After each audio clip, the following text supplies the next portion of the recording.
এ সিরাজগঞ্জের যুবক বন্ধু, এ কলিজার টুকরা বাবাজি, এ মা বোনেরা, এখনো কোন মা কোন বোন কোন বাবা কোন যুবক ভাইয়া কলিজার টুকরা ভাইয়া এখনো বাবারে এইদিকে সেদিক ঘোরাফেরা করতেছ, তুমি কেন আজকে কোরআন শুনবা না? তোমার বাপ মুসলমান, মা মুসলমান, তুমিও তো মুসলমানের সন্তান, মুসলমান, তুমি নিজেকে মুসলমান দাবি করো, তুমি নিজেকে ইমানদার দাবি করো, কিন্তু মনে করিয়া রাখবে এই দুনিয়া ছেড়ে যেতেই হবে। এই দুনিয়া ছেড়ে ওই কবরে যাওয়াতে হলে ঈমান নামক সম্পদটা অর্জন করতে হবে। আল্লাহর কোরআনের কাছ থেকে মুখটা ফিরানো যাবে না। দেখবা তোমার আমার পরিচালক ইবলিস শয়তান নয়, তোমার আমার পরিচালক আসমানের মালিক আল্লাহ। একটু আওয়াজ করে বলেন সুবহানাল্লাহ। মুসলমান ভাইরা আমার, বন্ধুগণ, ঈমান বড় দামি জিনিস। বর্তমান সমাজের ভিতরে এই ঈমানটা প্রত্যেকটা মানুষের কাছে রাখা বড় কষ্টকর, কিন্তু মনে করে রাখবেন, কষ্ট হোক আর যাই হোক না কেন, যদি কষ্ট করে হলো ঈমান নামক সম্পদটা নিয়ে কবরে যাইতে পারেন, ওই কবরটা তোমার জন্য জান্নাতের বাগান। যেমন ঈমান নামক সম্পদ হাতে রাখে কবরে গেছে সাহাবায়ে কেরামরা, তাবেঈরা, আইম্মায়ে মুজতাহিদ, উলামা হযরতরা। এ মুসলমান বাবাজি, ঈমান নামক সম্পদ হাতে নিয়ে কবরে গেছে মুফতি আমিনী রহমাতুল্লাহ আলাইহি, শাইখুল হাদিস আল্লামা আজিজুল হক রহমাতুল্লাহ আলাইহি। এই ঈমান নিয়ে কবরে গেছেন উদানির কারি ইব্রাহিম সাহেব রহমাতুল্লাহ আলাইহি। এরপরে বাইতুল মুকাররমের খতিব ওবাইদুল হক সাহেব রহমাতুল্লাহ আলাইহি। আমার ভাইরা, এই ঈমান নিয়ে কবরে গেছে শাইখুল ইসলাম আল্লামা শাহ আহমদ শফি রহমাতুল্লাহ আলাইহি। এই ঈমান নিয়ে কবরে গেছে আল্লামা জুনায়েদ বাবুনগরী রহমাতুল্লাহ আলাইহি। এই ঈমান নিয়ে কবরে গেছে নূর হোসেন কাসিমি রহমাতুল্লাহ আলাইহি। এই ঈমান নিয়ে কবরে গেছে আমাদের বগুড়া জামিল মাদ্রাসা, আমার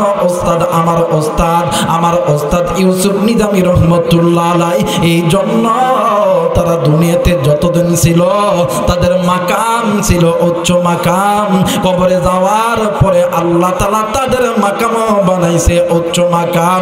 একটু আওয়াজ করে বলেন সুবহানাল্লাহ। মুসলমান বাবাজি, ঈমানের পথে থাকলে কষ্ট হইতে পারে, এ বন্ধু, কষ্ট হইতে পারে। আর ওই কষ্ট কি যদি কেউ জিন্দেগির জমিনে মেনে নেয়, আর ওই কষ্টকে মেনে নিয়ে যদি কোনো বান্দা, যদি কোনো বান্দি ওই কবরে যায়, ওই কবরটা ওই বান্দা ওই বান্দির জন্য জান্নাতের বাগান। আমার ভাইরা, আমার বন্ধুগণ, আল্লাহর নবীয়ত পাওয়ার পরে নবী যখন কালেমার দাওয়াত দিতেছিলেন, মক্কায় থাকা অবস্থায় একজন যুবতী নারী আমার নবীর হাতে কালেমা পড়া মুসলমান হইয়া গেছে। ভাইজান, ওই যুবতী নারী মুসলমান হওয়ার পর ওই যুবতী নারী প্রতিদিন আল্লাহর কোরআনের তেলাওয়াত করত। বাবাজি, আল্লাহর নবী মক্কায় নেই, ব্যবসার কাজে মানে মক্কার বাহিরে গেছে। কয়েক মাস পর আল্লাহর নবী যখন আবার মক্কায় এসেছে, নবীদের কানে খবর গেছে নবীজির মহিলা সাহাবী আর দুনিয়ায় নাই, দুনিয়া থেকে চিরবিদায় হয়ে গেছে। মুসলমান বাবাজি, আমার মায়ের নবী, দয়ার নবী রাহমাতুল লিল আলামিন চলে গেছে ওই যুবতীর বাড়িতে। যাইয়া দেখে ওই যুবতীর মা কেমন জানি ডুকরে ডুকরে কান্দে। আল্লাহর নবী মারে ডাক দিয়ে কই, মা গো, আপনার কন্যা সন্তান নাকি মারা গেছে। ওই মহিলা বুড়ি ডাক দিয়ে কই, মুহাম্মদ, তোমার কারণে আমার সন্তান মারা গেছে। তুমি আমার সন্তানের মাথায় কি ভূত ঢুকাইছ? আমার সন্তান সব সময় মুখে মুখে কি জানো বগর বগর করে। ডাক দিয়ে কই, মা, আমি কিছু মাথায় ঢুকাই নাই, আপনি আপনার সন্তান এমন এক রবের উপরে ঈমান আনছে যেই রব হইতেছে লা শারিকা লা, যেই রবের কোনো শরীক নাই, যেই রবের নাম হইতেছে রহমান, যেই রবের নাম হইতেছে রহিম, যেই রবের উপরে ঈমান আনলে দুনিয়াও শান্তি আখিরাতেও শান্তি। একটু আওয়াজ করে বলেন সুবহানাল্লাহ। ওই মহিলা ডাক দিয়ে কই, মুহাম্মদ আমার সন্তানের কবর কোথায় গো? আমি তোমারে বলবো না, তুমি এখান থেকে চলে দাও। ডাক দিয়ে কই, মা গো আপনি বলেন না আপনার কন্যা সন্তানের কবর কোথায় আছে? ওই মহিলা বুড়ি ডাক দিয়ে কই, মুহাম্মদ আমার সন্তানের কবর যদি আমি তোমারে দেখাই, তুমি কি আমার সন্তানরে আমার কাছে ফিরে দিতে পারবা? আজ কয়েকদিন হইল আমি মা আমার সন্তানকে দেখতে পারি নাই।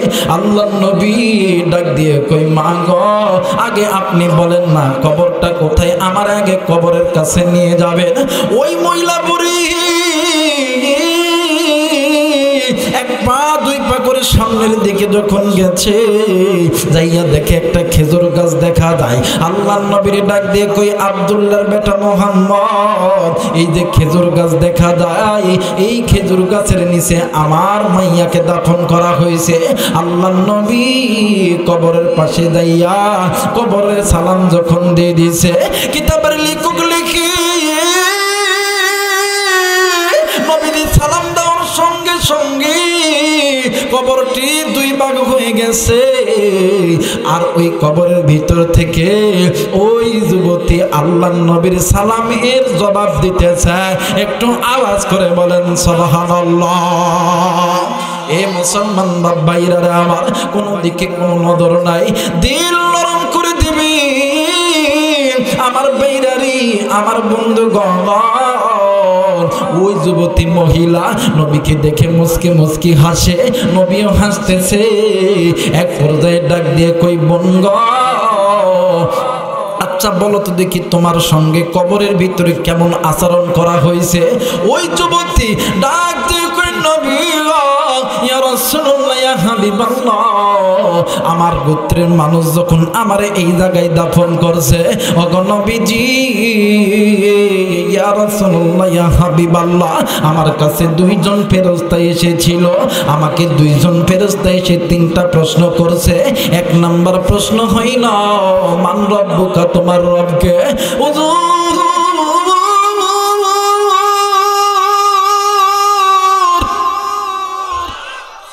ঈমান আনার কারণে আমি যেই আল্লাহর নাযিলকৃত কোরআনটি আমি আমার সিনার ভিতর নিয়েছি, হুজুর আমার সিনার ভিতর থাইকা আল্লাহর এই কোরআন বাহির হয়ে বলে রব্বি আল্লাহ, রব্বি আল্লাহ। একটু আওয়াজ করে বলেন সুবহানাল্লাহ। আল্লাহ তোমার জান্নাতে যাব, বলেন আল্লাহ তোমার, বলেন না বাবা, আল্লাহ তোমার জান্নাতে যাব, তোমার নবীর পথে মোরা দরুদ পড়িব, তোমার নবীর উপর মোরা দরুদ পড়িব। আল্লাহ তোমার জান্নাতে যাব, বলেন আল্লাহ তোমার, আরে আল্লাহ তোমার জান্নাতে যাব, বলেন আল্লাহ তোমার, তোমার নবীর পথে মোরা দরুদ পড়িব। আল্লাহ তোমার জান্নাতে যাব, বলেন আল্লাহ তোমার। আমার ভাইরা, আমার বন্ধুগণ, আল্লাহর নবী ডাক দিয়ে কই, বনরি বলো তো দেখি দ্বিতীয় নাম্বার প্রশ্ন কি করছে? ডাক দিয়ে কই, ও নবী গো, দ্বিতীয় নাম্বার প্রশ্ন হইছে মান নাবিয়ুকা, তোমার নবীকে? ও গো নবীজি, যখন এই প্রশ্ন করছে আমি নজর কইরা দেখি আপনি নবীজি আমার কবরের চারিদিকে ঘুরতাছেন। একটু আওয়াজ করে বলেন সুবহানাল্লাহ। এ মুসলমান ভাইরা রে আমার, কোন দিকে কোনো নজর নাই। এই জন্য বলতেছি ঈমান বড় দামি সম্পদ, তার অন্তরের ভিতরে এক জাররা পরিমাণে ইমানের ঘাটতি আছে, তার জন্য ওই কবরটা হইতেছে জাহান্নামের আগুন। কিন্তু এই মহিলার অন্তরের ভিতরে কার মহব্বত ছিল? জোরে বলেন, কার মহব্বত ছিল? আপনার আমার অন্তরের ভিতরে কার মহব্বত আনতে হবে? মুসলমান ভাইরা আমার, বন্ধুগণ, আজকে এই চর পারগাঙ্গায় তাফসীরুল কুরআন মাহফিলে আসার সময় কোন যুবক, কোন ভাইয়া, কোন মুরব্বি, কোন মা ওই কবরস্থানের পাশ দিয়ে এসেছো, ওই বাজারের পাশ দিয়ে এসেছ, ওই পুকুর পাড়ের পাশ দিয়ে এসেছ, ওই কবরস্থানের ভিতর থেকে, ওই পুকুর পাড় বাজারের ভিতর থেকে তোমার আমার কলিজার টুকরা মা, তোমার আমার কলিজার টুকরা বাবা ডাক দিয়ে কই, পুত কবরে এসে খবর পাইছি, আলেমদের হাতে হাত রাইখা দোয়া করলে আল্লাহ কোনোদিন খালি হাতে ফেরত দেয় না। এরে যুবক বন্ধু, আজকেও হইতে পারে তোমার আমার মা একটু ইমান কমজোরির কারণে ওই কবরে আছে। আল্লাহ তাআলা ওই কবরটাকে জাহান্নামের আগুন জ্বলাইতেছে। তুমি আমি সন্তান, ওই মার জন্য, বাবার জন্য কে কে দোয়া করতে রাজি আছি? দুই হাত উঠিয়া আল্লাহরে দেখায় দাও। আল্লাহ তুমি কবুল করো, বলে না আমিন। লিল্লাহি তাকবীর, লিল্লাহি তাকবীর, লিল্লাহি তাকবীর। হাত নামান। তাহলে ইমানদারদের অন্তরের ভিতরে কার ভয়? জোরে বলেন, কার ভয়? ইমানদারদের জীবন, ইমানদারদের মাল, ইমানদারদের সম্পদ সবকিছু কার জন্য? আল্লাহর জন্য। ইমানদার টাকা দিবে, ইমানদার পয়সা দিবে, ইমানদার জীবন দিবে, সব আল্লাহর জন্য। কথা কেন? দেখবেন আমাদের সমাজে হুজুররা যখন মাদ্রাসার জন্য কালেকশন করতে যায়, অনেকে হাইছে। কথা কেন? কি বলেন? আইসে। আবার যখন ইসলামের জন্য যখন জীবন দিতে হবে, হুজুর খাইয়া কাম পায় না, নিজের খাইয়া মিছিল চাম। কথা কেন? কথা বলেন ঠিক কিনা? আবার দেখতেছেন কয়দিন পরে ইলেকশন আসবে, হাই হাই দেখবেন এক গ্রুপ আছে, হাই হাই দেখবেন চায়ের দোকানে চা খায় আর ঠ্যাঙের উপর ঠ্যাং দিবে, চা খাবে। যে আওয়ামী লীগের লোক আসবে, ঠিক করছে, এই মোল্লা খরচ জেলার তোলাটাই দরকার। কথা কয় না? কথা কয় না? কথা কয় না? এই মোল্লা খরচ পিডানাই দরকার। আমি লিখ কি রে, এটা তো আমগো দলের লোক। চাচা দেন এক প্যাকেট বিড়ি দেন, এই চাচা একটা পাউরুটি খান, একটা কলা খান। এইটা দিয়ে যখন যায়, এদিকে চাচা খাইতেছে, চিন্তা করছে আর পরের বাগানটা কাক দেওয়া যায়। চাচা খায়, এরপরে দেখতেছে বেম্পি লুকাইতেছে। চাচা এখন ভালো করে মুখে মুছে টুছে, হ্যাঁ এটা কি মেনে নেওয়া যায়? বিনা কারণে এই বেচারা, এই মানে এই মহিলা স্বামী নাই, সন্তান নাই, কেউ নাই, বিনা কারণে অপরাধে জেলখানা রাখছে। বেম্পি লোক কই, কি রে এই মুরব্বী তো আমগো দলের লোক। কথা কয় না? কথা কয় না? কি কয় রে, এটা তো আমগো দলের লোক। এটা তো আমগো দে, 6 প্যাকেট বিড়ি দে, 6 প্যাকেট বিড়ি দে, 4টা দুধ চা দে, তাড়াতাড়ি 2 প্যাকেট বিস্কিট, 2টা রুটি, 4টা কলা দিবি। চাচা খায় আর কই, বাপ রে বাপ পাইছি। কথা কয় না? আর তোরা বলেন ঠিক কিনা? হাই হাই কি চালচেলা খায় রে, কি চালচেলা খায়। মুমিন দেখবেন এই গ্রুপের লোকগুলো কই কেন জামো, কেন জামো। কিন্তু মনে করে রাখবেন, ওয়ালা তাকুলু লিমান ইয়াকতালু ফি সাবিলিল্লাহি আমওয়াত বাল আহইয়াউ ওয়ালাকিন লা তাশউরুন। মুমিনের মাল, মুমিনের সম্পদ, মুমিনের জীবন কোনোদিন শেষ হয়ে যায় না, সব কিছু চির অমর। একটু আওয়াজ করে বলা যাবে না আল্লাহু আকবার? আরেকবার বলেন আল্লাহু আকবার। নাম শুনছেন হযরত জাবের রাদিয়াল্লাহু তাআলা। শুনেন না বাবা? যারা বলেন শোনেন নাই? এই হযরত জাবের রাদিয়াল্লাহু তাআলা আনহু একদিন যুদ্ধের ময়দানে মাটি খনন করতেছে, নবীও মাটি খনন করতেছে। হযরত জাবের নবীজির চেহারার দিকে তাকায় আর মুস্কি মুস্কি হাসে, নবীও চেহারার দিকে তাকায় আর মুস্কি মুস্কি হাসে। এক পর্যায়ে আল্লাহ নবী ডাক দিয়ে কই, নবী গো, আল্লাহ নবী ডাক দিয়ে কই, জাবের রে, তুমি তো আমার দিকে তাকায় মুস্কি মুস্কি হাসতেছো। জাবের ডাক দিয়ে কই, নবী গো, আমি তো আপনাকে ভালোবাসি, আই লাভ ইউ, আমি তো আপনার প্রেমে দেওয়ানা। সুবহানাল্লাহ বলবেন না?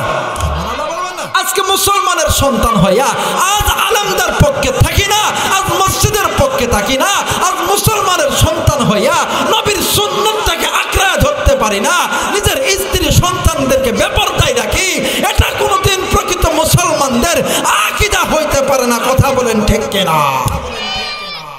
দেখবেন আমাদের সমাজে কিছু লোক আছে, কে বাবা কি হইছে, কই আমার পোলা আমারে মারছে, কথা কয় না, কথা কয় না, কথা কয় না, কথা কয় না। চাচা, আপনার পোলা তো আপনারে মারবে, কারণ আপনি আল্লাহ পাকের হুকুম মানেন না বিদায় আপনার সন্তানগুলো আপনার হুকুম মানে না। কথা কয় না কেন? আপনি নামাজে যাচ্ছেন, আপনার সন্তানকে নামাজে নিয়ে চলেন। আপনি মা হইয়া নামাজ পড়তেছেন, আপনার কন্যা সন্তানকে নামাজের কথা বলেন, পর্দার কথা বলেন। একটা মা আর একটা বাবা যদি বলে নামাজ না পড়লে, পর্দা না করলে এই বাড়িতে থাকার দরকার নাই, সন্তান বাধ্য হবে নামাজ পড়তে, সন্তান বাধ্য হবে পর্দা করতে। কথা বলেন ঠিক কিনা? চেয়ারম্যান মেম্বারের কাছে কিছু কিছু পুরি যায়, আপনার সন্তান তো আপনাকে মারবে, কারণ আপনি তো ঈমান নামক সম্পদটা অর্জন করে নিজের সন্তানকে সন্তানের মতন সুসন্তান গড়ে তুলতে পারেন নাই। কথা বলেন ঠিক কিনা? হযরত জাবের নবীজির দিকে তাকায় আছে, হঠাৎ করে আল্লাহ নবী মাথা চক্কর দিয়ে জমিনে যখন পয়রা দাঁতে লাগছে, হযরত জাবের এসে নবীজিরে ধরছে।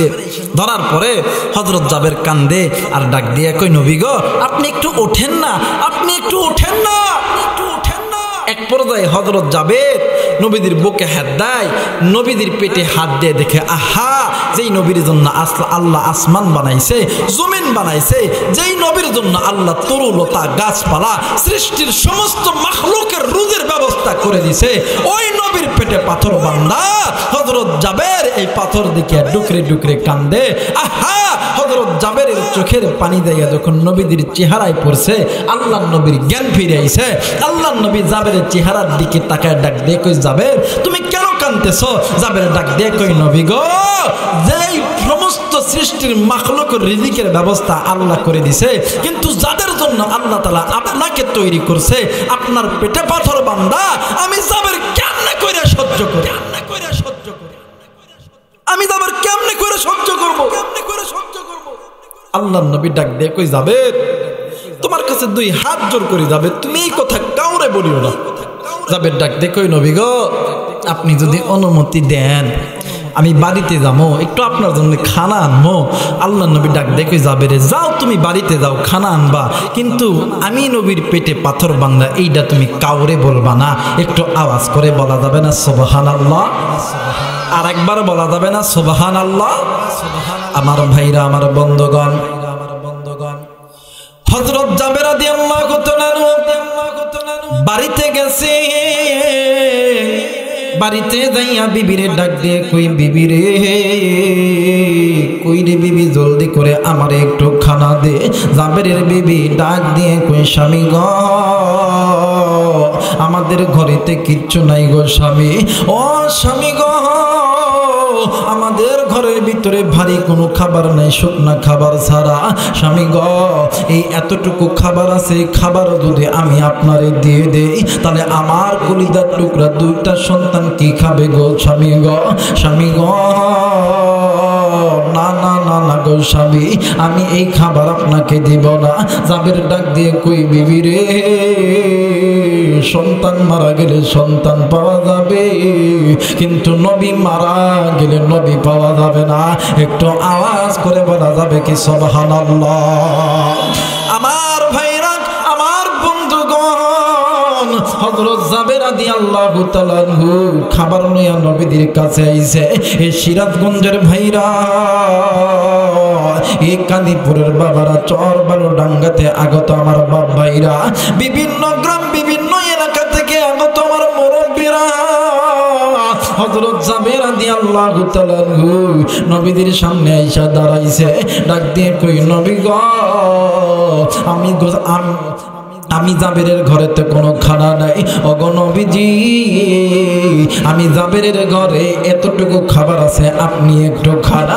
আল্লাহর নবী খানা খায়ার ডুকরে ডুকরে কান্দি, আল্লাহর নবীর কান্না দেখিয়া জাবের ডুকরে ডুকরে কান্দে। হাইরে ডাক দিয়ে কই আল্লাহ, আপনি আল্লাহ এত সৃষ্টির মাখলুকের রিজিকের ব্যবস্থা করে দিলেন, আমার নবীর পেটে খানা নাই, আমার নবীর পেটে খানা নাই, আমি জাবের সহ্য করতে পারি না।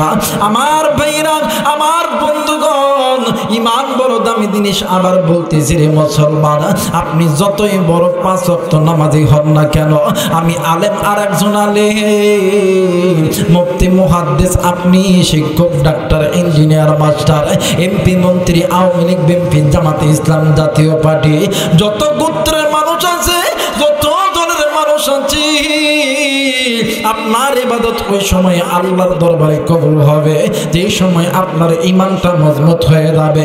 ঈমানদারদের অন্তরের ভিতরে আল্লাহ এবং আল্লাহর নবীর মহব্বত ছাড়া অন্য কোনো মানুষের মহব্বত থাকা যাবে না। এর নাম হইতেছে ঈমান। একটু আওয়াজ করে বলা যাবে কি সুবহানাল্লাহ? আমার মেয়েরা, আমার বন্ধুগণ, হযরত জাবের রাদিয়াল্লাহু তাআলা আনহু, এ বন্ধু, একদিন রাত্রি বেলা বিবির সঙ্গে ঘরের ভিতরে ঘুমাইতাছে, বিবিও ঘুমাই। এক পর্যায়ে জাবেরের বিবি রাত্রি বেলা জেগে গেছে। জেগে যাওয়ার পর ডাক দিয়ে কই স্বামী গো, আমি আপনারে একটা কথা বলতে চাই। ডাক দিয়ে কই বিবি রে, কি কথা বলতে চাও, জলদি করে বলো। জাবেরের বিবি ডাক দিয়ে কই স্বামী গো, সেই দিন আপনি নবীর জন্য আমার কাছে খানা চাইলেন, আমি খানা দিতে পারলাম না। ও স্বামী, আমার মনের বড় ইচ্ছা, আপনি যদি অনুমতি দেন আমি আমার নবীকে রুটি আর গোশত ভুনা করে খাওয়াবো। হযরত জাবের রাদিয়াল্লাহু তাআলা ডাক দিয়ে কই বিবি, কই পাবি গোশত, কই পাবি রুটি রে বিবি? হযরত জাবেরের বিবি ডাক দিয়ে কই স্বামী গো, ওগো স্বামী, আজ 2টা বছর ধরে আমাদের বাড়িতে একটা ছাগল আছে, আপনি যদি অনুমতি দেন ওই ছাগলটা আমি নবীর রাস্তায়, আল্লাহ রাস্তায় জবাই করে দেব। জাবের ডাক দিয়ে কই বিবি রে, তোর যদি মনের ইচ্ছা হয় তাইলে আমি জাবেরের কোনো আপত্তি নাই ঘরে বিবি। বিবি রে, তুই কবে খাওয়াইবি, কোন সময় খাওয়াইবি? জাবেরের বিবি ডাক দিয়ে কই স্বামী গো, আপনি যদি অনুমতি দেন তাইলে আগামীকাল ফজরের নামাজের পরে আমার নবীকে আমি খাওয়াবো। একটু আওয়াজ করে বলেন সুবহানাল্লাহ। আমার বেইনা, হযরত জাবের রাদিয়াল্লাহু তাআলা ফজরের নামাজের আযান হয়ে গেছে।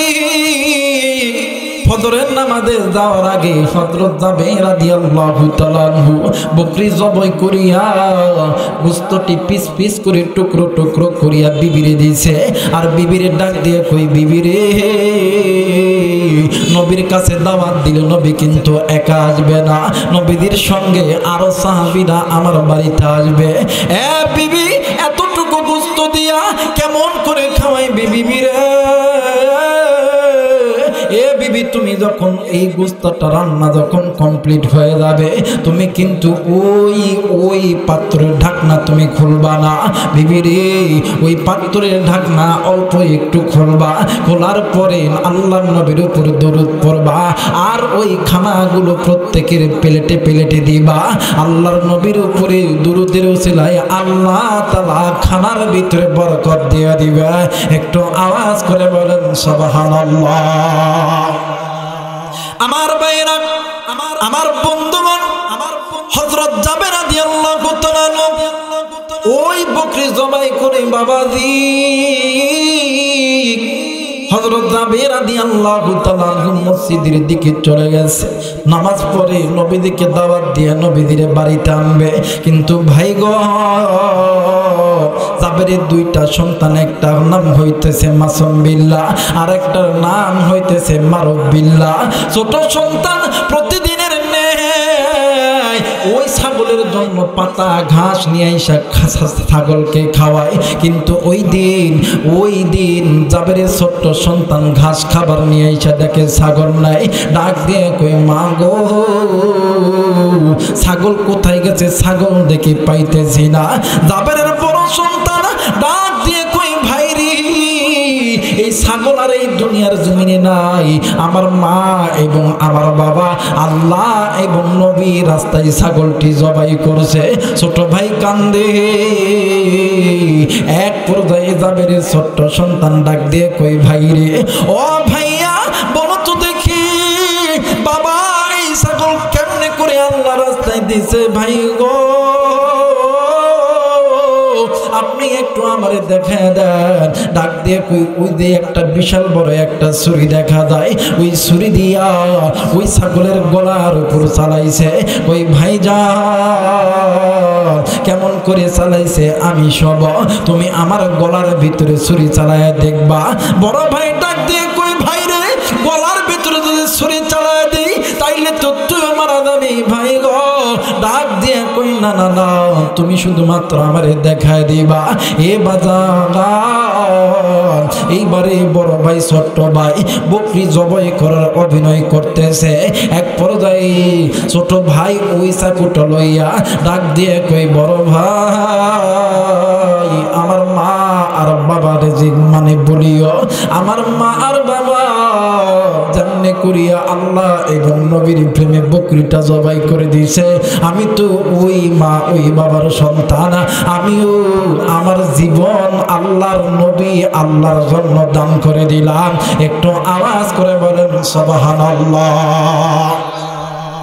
আমার মেয়েরা হযরত জাবেরের বিবি ঘরের ভিতর থাইকা নজর করিয়া দেখে বাহিরে কি যেন জিনিস লাফাইতাছে। জাবেরের বিবি দূর দিয়া এসে দেখে সন্তান কেমন জানি গলা কাটা। জাবেরের বিবি মা মহিলা মানুষ ডাক দিয়ে কই সন্তান রে, এই সন্তান জলদি করে এই তোমার ভাইয়ের লাশটা একটু অন্য ঘরে রেখে দাও, কারণ নবী আসবে। নবী আইসা যদি দেখে আমার সন্তান মারা গেছে তাইলে আমার নবী খাবে না। এ সিরাজগঞ্জের বাবারা, এ কলিজার টুকরা মা বোনেরা, এ কলিজার টুকরা যুবক বন্ধু, কোন দিকে নজর নাই রে বাবা। এইবার জাবেরের বিবি ওই সন্তানটাকে ঘরের ভিতর নিয়েছে। বড় সন্তান মারে ডাক দিয়ে কই মা গো, তুমি আর বাবা যদি আল্লাহ এবং নবীর জন্য বকরি জবাই করতে পারো, আমার ছোট ভাই আল্লাহ এবং নবীর জন্য যদি জীবন দিতে পারে, আমি জাবেরের সন্তান আমি বেঁচে থেকে কি লাভ করব? মাগো আমার বাবা আইলে বলিও আমিও আমার ছোট ভাইয়ের মতো আমিও উঁচু টিলা থেকে ঝাঁপ দিয়া আমিও নবীর প্রেমে জীবন দিয়ে দিলাম। একটু আওয়াজ করে বলেন সুবহানাল্লাহ। আমার মেয়েরা, এ বন্ধু, ইমানদার তো এমনই হওয়া দরকার। আজ যেমন ওই ফিলিস্তিনের জমিনে কত মা তার সন্তানকে হারায় ফেলছে, কত সন্তান তার বাপরে হারায় ফেলছে। বাবাজি আজ পর্যন্ত আমার চোখের ভিতরে একটা জিনিস ভাসতেছে, রাস্তার পথে ছোট্ট ছোট্ট বাচ্চাগুলি খানা খায়। মিডিয়ার ব্যক্তিগুলি জিজ্ঞাসা করছিল বাবা গো তোমাদের বাবা কই, তোমাদের মা কই? ডাক দিয়ে কই আমাদের মা আমাদের বাবা আল্লাহ রাস্তায় শহীদ হয়ে গেছে।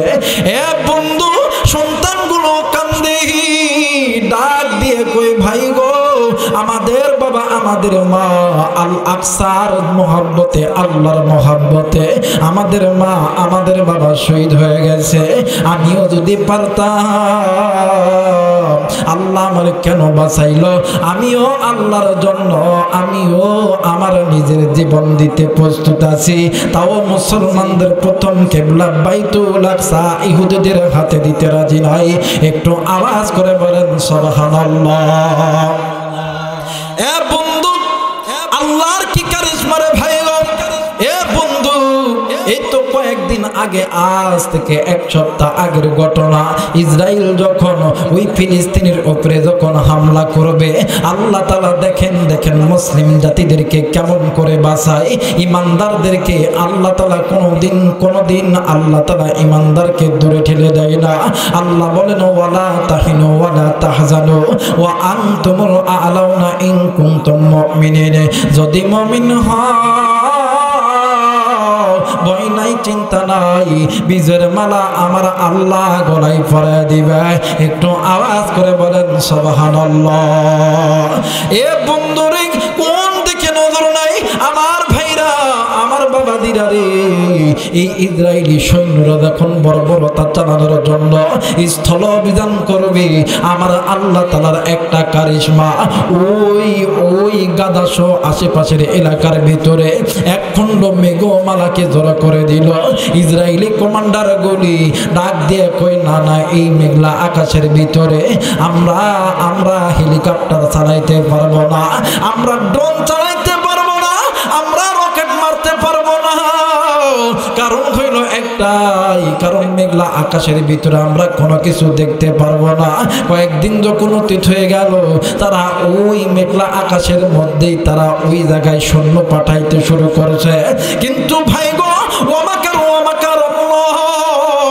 আল্লাহু খায়রুল মাকিরিন, আল্লাহর মক্কর বোঝা বড় দায়, আল্লাহর কমান বোঝা বড় দায় রে বন্ধু।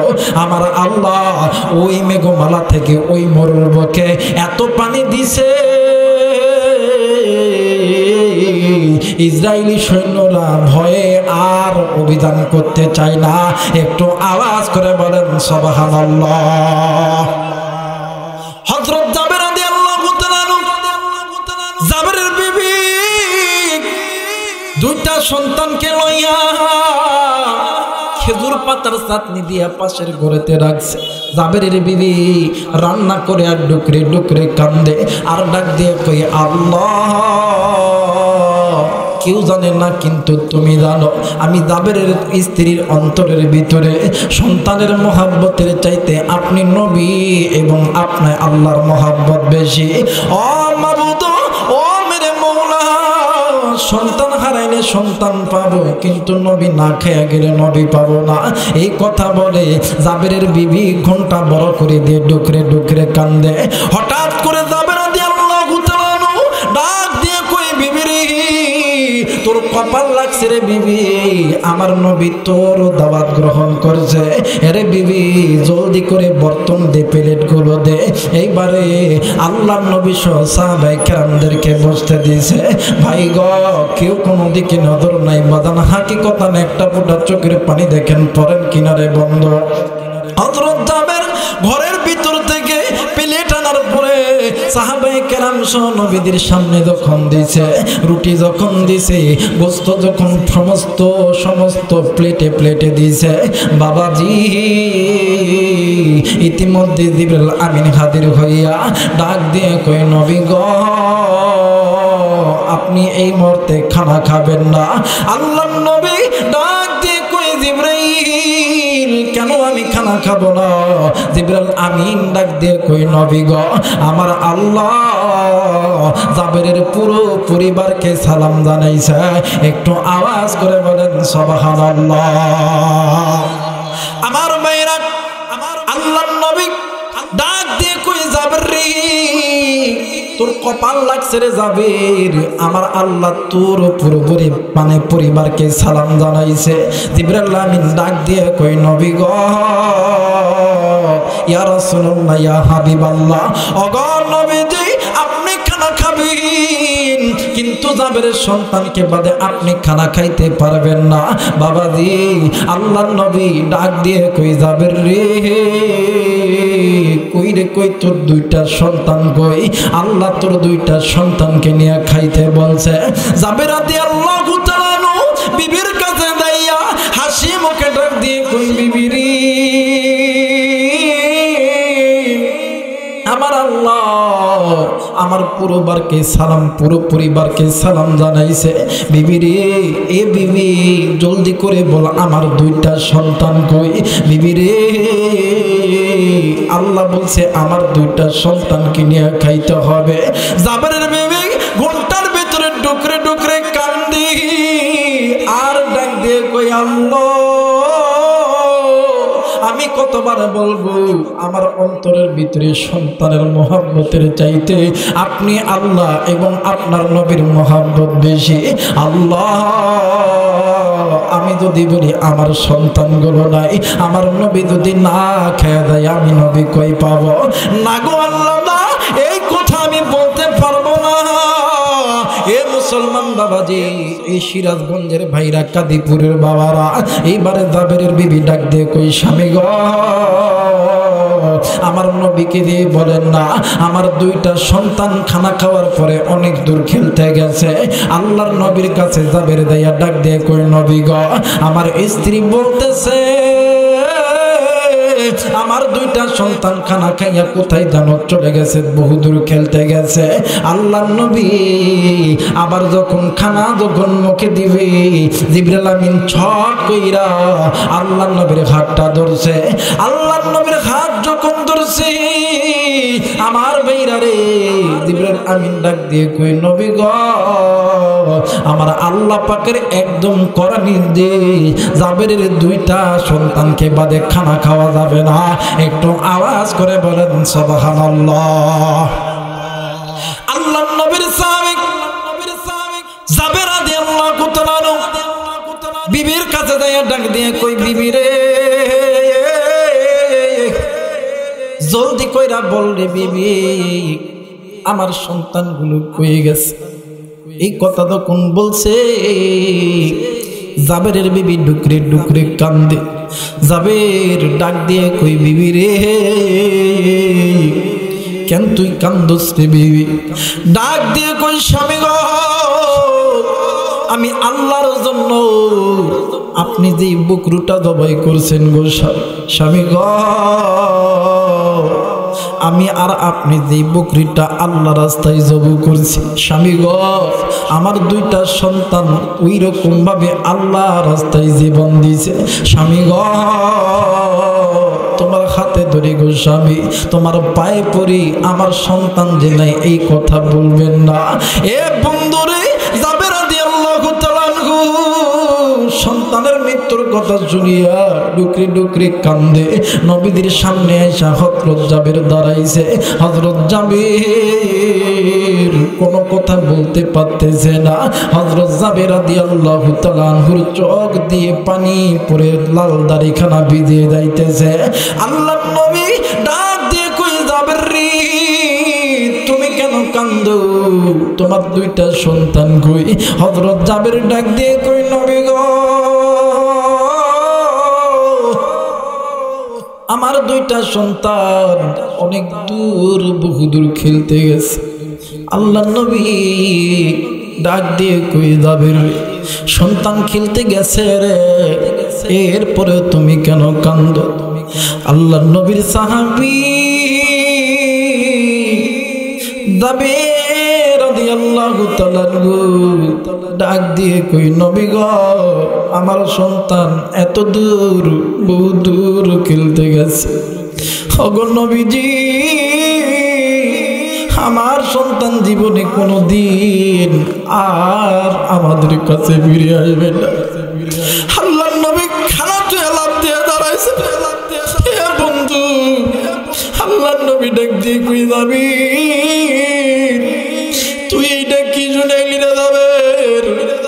আমার আল্লাহ তোর দুইটা সন্তানকে নিয়ে খাইতে কইছে আর তুই বলতেছ তোর দুইটা সন্তান নাই। জাবের রে আমি নবীর মন বলে রে তোর দুইটা সন্তান মরে নাই মরে নাই তোর দুইটা সন্তান জিন্দা আছে। একটু আওয়াজ করে বলেন সুবহানাল্লাহ। জাবেরের বিবেক পর্দার ডাক দিয়ে কই মালিক ও মালিক গো আমারও বলতেছি আমার নবী দুদিন নাক আমি জাবেরের বিবি জীবন রাখবো না। এ মুসলমান বাবাজি, আল্লাহর নবী ডাক দিয়ে কই যাবের, ওই কই তো দুইটা সন্তানের লাশ কই। হযরত যাবে ঘরের ভিতরে যখন লইয়া গেছে, দুইটা সন্তানকে খেজুর পাতার পাটনি দিয়ে বিছায় রাখছে। লাশটা যখন বাইর করছে, যাবে ডুকরে ডুকরে কান্দে ডাক দিয়ে কই, নবী গো, আমার দুইটা সন্তান যখন মারা গেছে, তখন বলছে, মাগো আমার বাবা আলী কই গো, আমরা দুনু ভাই নবীর প্রেমে জীবন দিয়ে দিলাম। আমার ভাইরা, আমার বন্ধুগণ, যাবে ডুকরে ডুকরে কান্দে। জাবেরের বিবিও পাশের ঘরে কান্দে আর ডাক দিয়ে কই, আল্লাহ, সন্তান হারাইলে সন্তান পাব, কিন্তু নবী চইলা গেলে নবী পাবো না রে আল্লাহ গো, তোমার কাছে বলতেছি রে আল্লাহ, নবী চইলা গেলে নবী পাবো।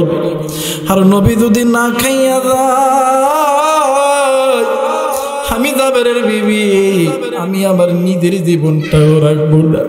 আল্লাহ নবী ওই দুইটা সন্তানের ঠিক মিডিল পয়েন্টে দাঁড়াইছে। ভাই গো,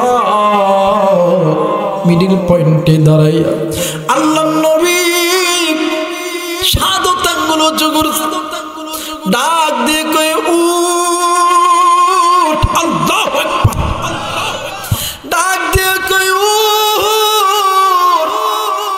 উঠ রে বাবা, উঠ, আমি নবীজি তোদেরকে ডাকতেছি।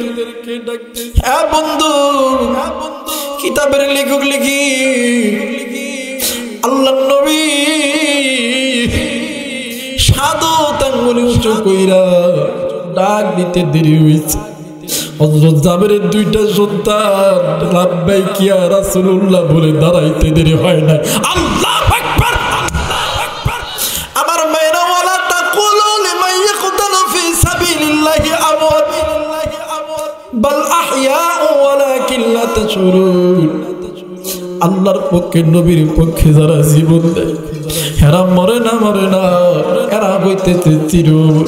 ভাই গো, আজকে তুমি আমি ইমানদারের দাবি করার পরে কেন তুমি আমি নামাজে আসি না, কেন তুমি আমি মসজিদে আসি না, কেন তুমি আমি সুদ খাই, ঘুষ খাই, কেন তুমি আমি জেনা করি, কেন তুমি আমি পর্দা করি না, কেন তুমি আমি সুদ খাই, ঘুষ খাই, কেন তুমি আমি আল্লাহর কোরআন পড়ি না, কেন তুমি আমি পিতামাতার খেদমত করি না।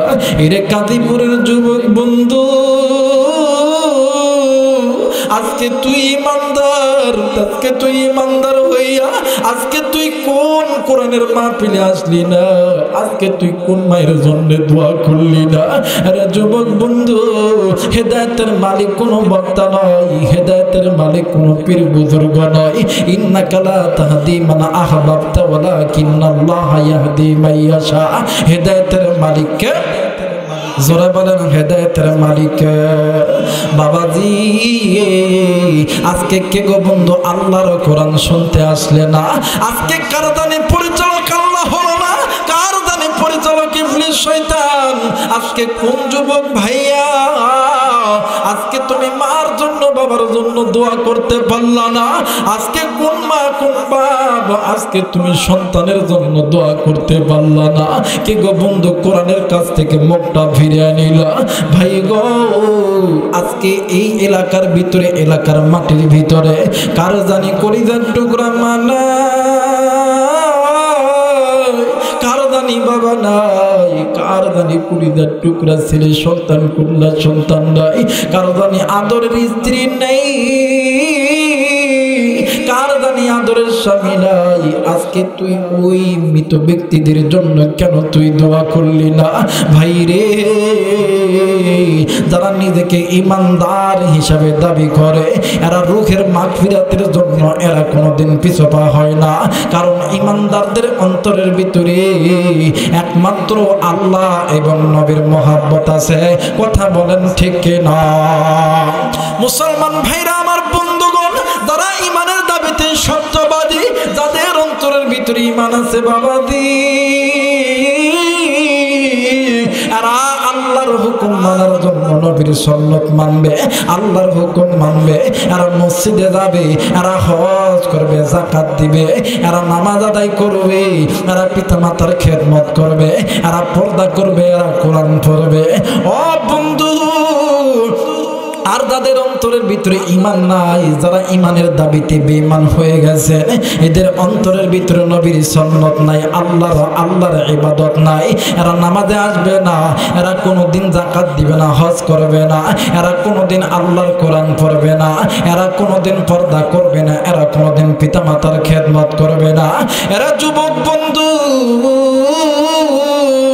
নামাজ যেমন আল্লাহ পাকের হুকুম, পিতামাতার খেদমতটাও আল্লাহ পাকের হুকুম। আজকে যুবক বন্ধু,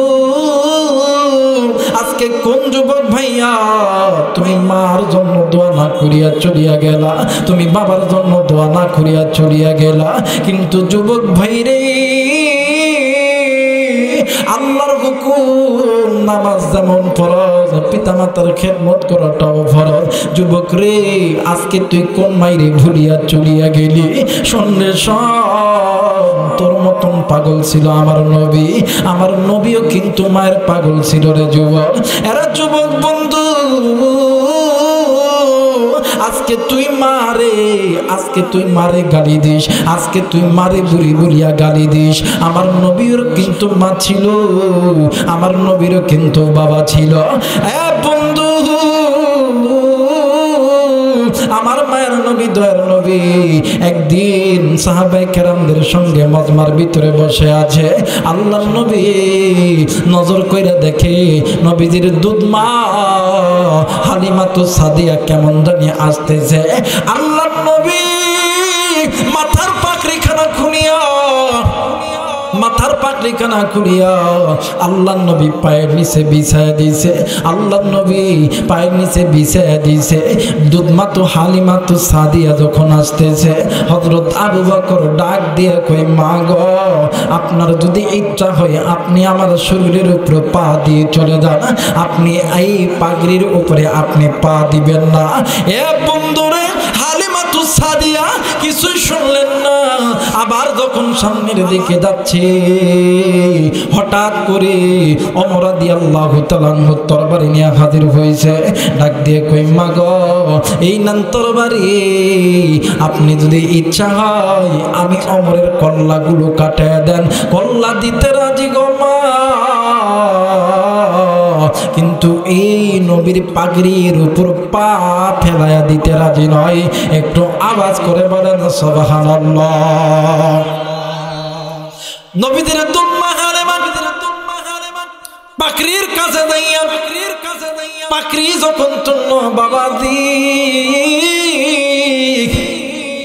পাগড়িখানা তুলিয়া ডাক দিয়ে কই, আবু বকর, তোমরা আমার বেটা মুহাম্মদকে কয়দিন থাইকাছি? আমি জানি আল্লাহর নবী মুহাম্মদ আমার বেটা নিঃসন্দেহে আল্লাহর পয়গম্বর, আল্লাহর বান্দা। একটু আওয়াজ করে বলেন সুবহানাল্লাহ। আমার নবী ডাক দিয়ে কই, আবু বকর, এরে ওমর, তোমরা কেন আমার মারে, তোমরা বাধা দিলা? তোমরা জানো না এমন একটা সময় গেছিল মক্কার জমিনে আমার মা ছিল না, আমার বাবা ছিল না, আমার কেউ এই মক্কার জমিনে ছিল না। ও সাহাবীরা রে, ওই দিন আমার এই মা আমারে মানুষ করেছে। ও শুনিয়ালো সাহাবীরা, দুনিয়াতে যদি কোনো সন্তান মার খেদমত করে, বাবার খেদমত করে, হাসরের ময়দান যেদিন কায়েম হবে, আমি নবীজি ওই পিতা মাতার খেদমত করনেওয়ালা সন্তানদের জন্য আমি নবীজি আল্লাহর কাছে সুপারিশ করব। একটু আওয়াজ করে বলেন সুবহানাল্লাহ। আর যে সন্তানগুলো পিতা মাতার খেদমত করবে না, পিতা মাতার সঙ্গে নাফরমানি করবে, ভাই রে, আল্লাহর নবী ডাক দিয়ে কই, সাহাবীরা রে, আমি নবী বলে দিলাম হাসরের ময়দানে আমি আল্লাহ তাদের বিরুদ্ধে আল্লাহর আদালতে বিচার দেব। আজকে কোন যুবক আজকে তুমি মা থাকতে মারে ভালোবাসো না, আজকে তুমি বাবা থাকতে বাবা ভালোবাসো না, বাপকে মোহাব্বত করো না, সম্মান করো না। এ যুবক, তোমার আমার আচরণে তোমার আমার মা যদি একটু কষ্ট পাইয়া যায়, তোমার আমার বাবা যদি একটু কষ্ট পাইয়া যায়, যুবক রে, দুনিয়াও তোমার আমার জন্য বরবাদ, আখিরাতও তোমার আমার জন্য বরবাদ। আমার বেরা, আমার বন্ধুগণ, এ সিরাজগঞ্জের যুবক বন্ধু, আজকে তুই কোন মায়েরে ভুলিয়া থাকিস রে বন্ধু, আজকে তুই কোন বাপরে ভুলিয়া থাকিস? এই উত্তরবঙ্গের এই নওগাঁ জেলার একটা ঘটনা আমি তোদেরকে বলে যাই। আমার জেলার ভিতরে একটা সন্তান নিজের মানে একটা সন্তান পিতা মাতা সন্তানকে বিয়ে দিয়েছে। ভাইরা আমার, বাবাদিরা, সন্তানকে বিয়ে দেওয়ার পর সন্তান নিজ ইচ্ছায় মা আর বাবার রাখিয়া নিজের স্ত্রী সন্তান নিয়ে চলে গেছে। কয়েক বছর যখন অতীত হয়ে গেছে, সন্তানের বড় একটা রোগ হয়েছে। ওই সন্তানের কাছ থেকে স্ত্রী দূরে চলে গেছে, সন্তান দূরে চলে গেছে।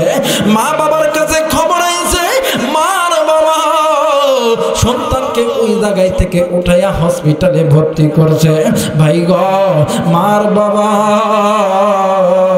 ডাক্তারকে একটা কথা কইছে, ডাক্তার সাহেব, আমার সন্তানকে, আমার সন্তান ভালো হবে কি হবে না?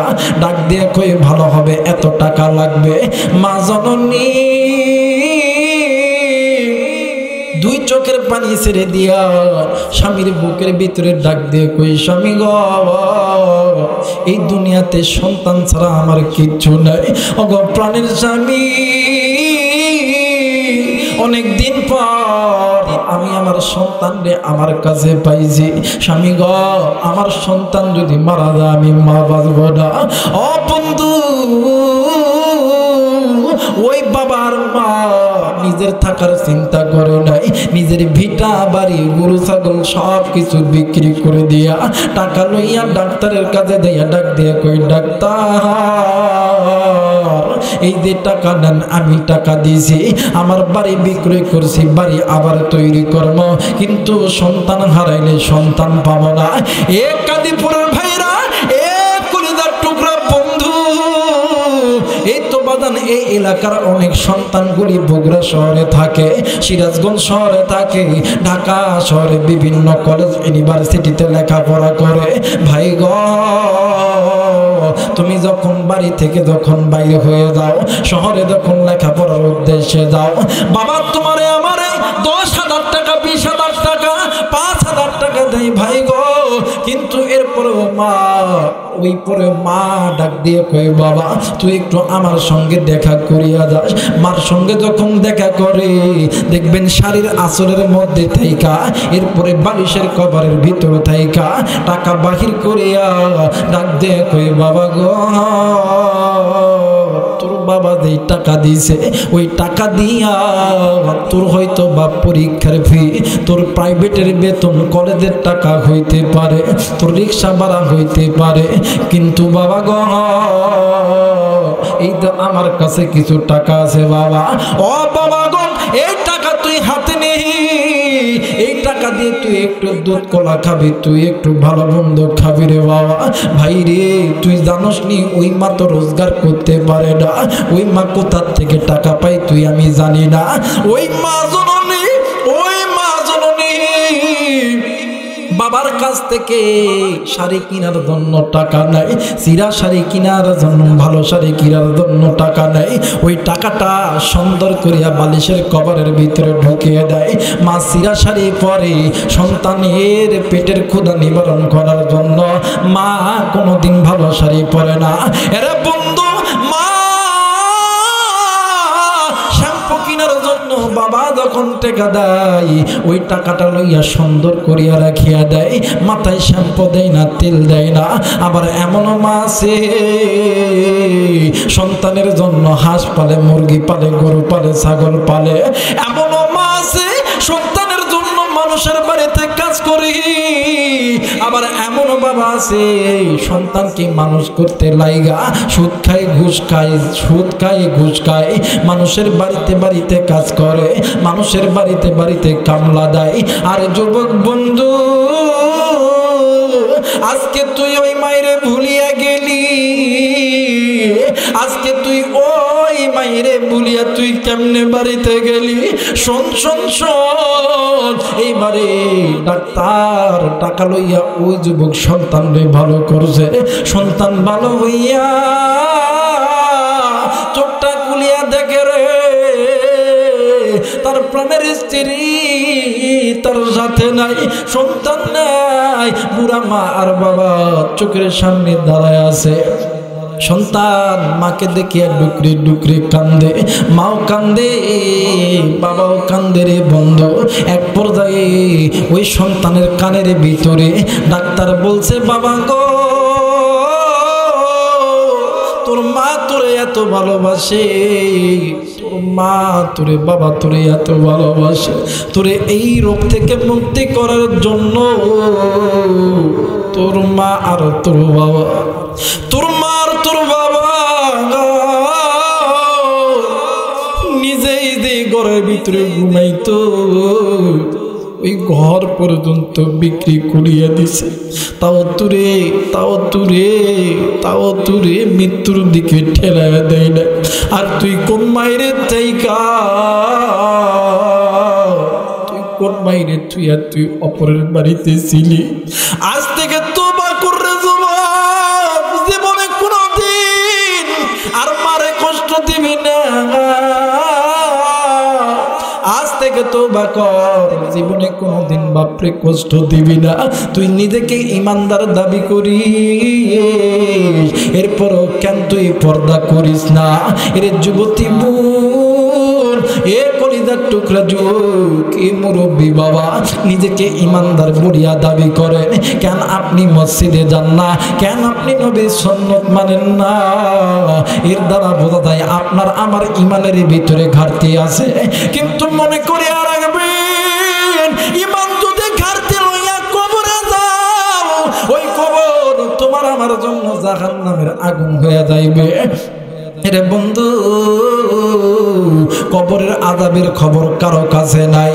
বাইরে যাদের কাছে কবরের খবর আছে, কবরের আযাবের খবর আছে, ওই রকম ব্যক্তি এই জমিনে আর কেউ নাই। কিন্তু ভাইরে, ওই কবরে যদি ইমান হারা হইয়া যাও, ওই কবর তোমার আমার জন্য জাহান্নাম। কেমনে করিয়া তুমি ওই কবরে আযাব সহ্য করবা? কেমনে করিয়া তুমি ওই কবরে আযাব সহ্য করবা? আমার ভাইরা, আমার বন্ধুগণ, এই জমিনে আল্লাহর একজন বান্দা ছিলেন, ইমামুল আসর ফকিহুন নাস রশিদ আহমদ গঙ্গী রহমতুল্লাহ আলাইহি। আল্লাহর ভয়ে এত কান্না কানতেন, আল্লাহর বান্দা চোখে দেখতে পারত না। কানতে কানতে আল্লাহর বান্দার চক্ষুটা অন্ধ হইয়া গেছিলেন। আল্লাহর বান্দা একদিন কোনো এলাকায় সফর করতেছিলেন, হঠাৎ করে, কিন্তু আল্লাহর বান্দার একটা নিয়ম ছিল, যে এলাকায় যাইতো ওই এলাকায় যাইয়া কবর পাইলে কবর জিয়ারত করত। আল্লাহর বান্দা রাস্তার ধারে একটা কবরস্থান পাইছে, ওই কবরের ভিতরে আল্লাহর বান্দা জিয়ারত করতে লাগছে। হঠাৎ করে দেখি ওই কবরের ভিতর থেকে আওয়াজ, এত আওয়াজ, এত আওয়াজ। আল্লাহর বান্দা রশিদ আহমদ গঙ্গী রহমতুল্লাহ আলাইহি ওই কবরের পাশে দাঁড়াইয়া আল্লাহকে ডাক দিয়ে কই, আল্লাহ, আপনি তো আমার দুনিয়ার চোখ অন্ধ করিয়া দিছি, আমি ইচ্ছা করলে দুনিয়ার নাজ নিয়ামত দেখতে পারবো না, কিন্তু আল্লাহ গো, আপনি ইচ্ছা করলে আপনি আমার বাতিল চক্ষু কানা খুলিয়া দিতে পারেন। ও মেরে মাওলা, আমি এই কবরের আলোকটা দেখতে চাই রে আল্লাহ, আপনি ইচ্ছা করলে আপনি আমার বাতিল চক্ষু কানা খুলিয়া দিতে পারেন। আমার আল্লাহ রশিদ আহমদ গঙ্গী রহমতুল্লাহ আলাইহির বাতিল চক্ষু কানা খুলিয়া দিয়েছে। রশিদ আহমদ গঙ্গী রহমতুল্লাহ আলাইহি বলেন, আল্লাহ যখন আমার বাতিল চক্ষুটা তখন খুলিয়া দিছে আমি নজর কইরা দেখি ওই মৃত ব্যক্তির কবরের ভিতরে এত সাপ ওই মৃত ব্যক্তির নাকের মধ্যে দিয়া ঢুকতেছে মুখ দিয়া বাড়ি হইতেছে আবার এমন জোরে কামড় মারি যেখানে কামড় মারে ওই জায়গার হাড্ডি গুলো গুরু গুরু গুরু গুরু করে ভাঙিয়া যায় আবার বিচ্ছু এত জোরে জোরে দংশন করে রে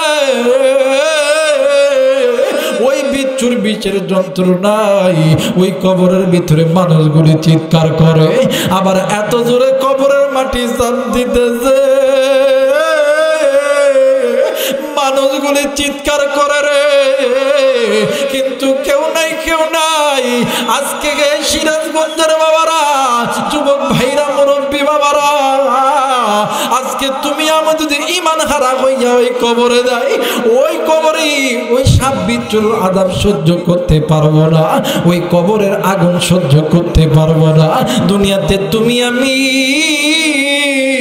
রোদের তাপ সহ্য করতে পারি না কেমনে করিয়া জাহান্নামের আগুনের তাপ সহ্য করবা মুসলমানের সন্তান যেহেতু মুসলমানের সন্তান আল্লাহকে বন্ধু বানাইয়া ডাক দেন না বলেন না আল্লাহ আর একবার ডাক দেন না বলেন না আল্লাহ মায়া কইরা ডাক দেন না বলেন না আল্লাহ ওই কবরে কেউ তোমার আমার বন্ধু নয় ওই কবরে বন্ধু হইতেছে একজন তিনি আমার আল্লাহ তিনি রহমান তিনি রহিম তিনি খালিক তিনি মালিক এ বন্ধু এ সিরাজগঞ্জবাসী আমি তো আপনাদেরকে কলিজা দিয়ে ভালোবাসি বাবা দিয়ে আমি এই সিরাজগঞ্জ এলাকার যে কোনো থানায় যখন আসি এই সিরাজগঞ্জ আমি আমার নিজের এলাকা মনে করে আমি বয়ান করি কোনোদিন আমি গাবলাতি করি না কারণ সিরাজগঞ্জ জেলাটা হইতেছে আলেমদের জেলা এটা হইতেছে আলেমদের খনি এই কবরের আযাব থেকে মাপ পাওয়ার জন্য ঈমান নামক সম্পদ তাকে মজবুত করে ধরতে হবে বন্ধু আজকে আপনি আমি ঈমান হারা আজকে তওবা করবেন আল্লাহ তোমার কাছে বলতেছি যেমন করে ঈমান মজবুত থাকলে থাকবে আল্লাহ যেমন করে তুমি খুশি তেমন করে ঈমান রাখো বলেন না আমিন আরেকবার বলেন আমিন।